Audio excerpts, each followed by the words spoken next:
Fondant with butter icing. හයි කොහොමද ඉතින් ගොඩාක් කාලයකට පස්සේ මට හිතුණා මං හදපු කේක් ඩිසයින් එකක් ඔයාලත් එක්ක ෂෙයා කරගන්න ඕනේ කියලා. මම ගොඩක් ආසාවෙන් කරපු කේක් ඩිසයින් එකක් තමයි මේක. මේ කේක් එකේ ඩිසයින් එක අනුව මේක උස ඕනේ. ඒ හින්දා මං කිලෝ 1.5ක බටර් කේක් යූස් කරා. බටර් අයිසින් වලින් තමයි මම මේක කවර් කරගත්තේ. ඊටු ඩිසයින් දාගන්න මං ෆොන්ඩන්ට් පාවිච්චි කරා. මම කපාගත්ත ෆොන්ඩන්ට් කොටස් ටික එඩිබල් ග්ලූ ගාලා තමයි මම කේක් එකට අලව ගත්තේ. එහෙම ග්ලූ ගානකොට මගේ අතින් කේක් එක ඩැමේජ් වුණා. මම ඒක එච්චර කියා කරේ නෑ මොකද මේක මම අපේ පවුලේ කෙනෙක්ට හදන කේක් එකක්. ඒ වගේම ෆොන්ඩන්ට් වලින් මේ කොටස කවර් වෙනවා. ඒ හින්දා මම ඒක එච්චර වහන්න ගියේ නෑ. මම ඒක මතම ෆොන්ඩන්ට් කොටස කියලා අලව ගත්තා.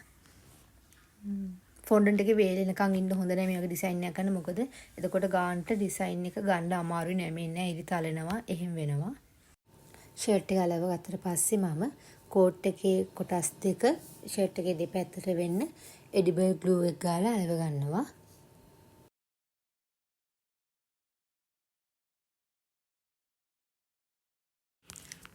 ෂර්ට් එක දෙපැත්තෙන් කෝට් එකේ කොටස් අලවලා ඉවර වෙලා අපි ඊට පස්සේ කරන්නේ ෂර්ට් එක හරි මැදි බොත්තම් කාසි තීරුව අලව ගන්න එක. ඒ බොත්තම් තීරුව අලවද්දි මගේ අතේ තිබිලා කලරින් චුට්ටක් ගෑවෙනවා.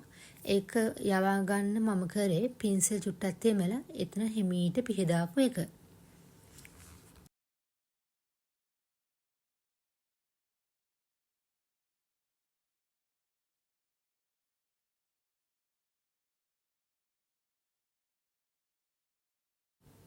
ඊට පස්සේ මම මේක උස ප්‍රමාණයත් බලලා ඒකට බොත්තම් 3ක් දාගත්තා.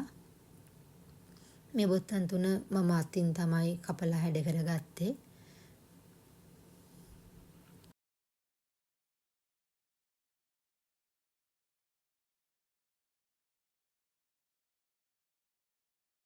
ඊට පස්සේ මම ෂර්ට් එකේ කොලර් එක හදාගත්තා.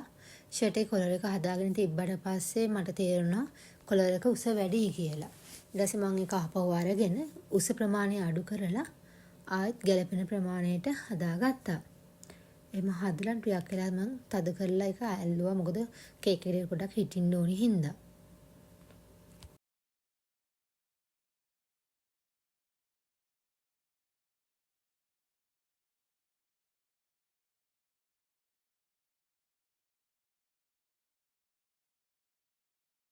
අපි දැන් කේක් එක ඩිසයින් කරලා ඉවරයි.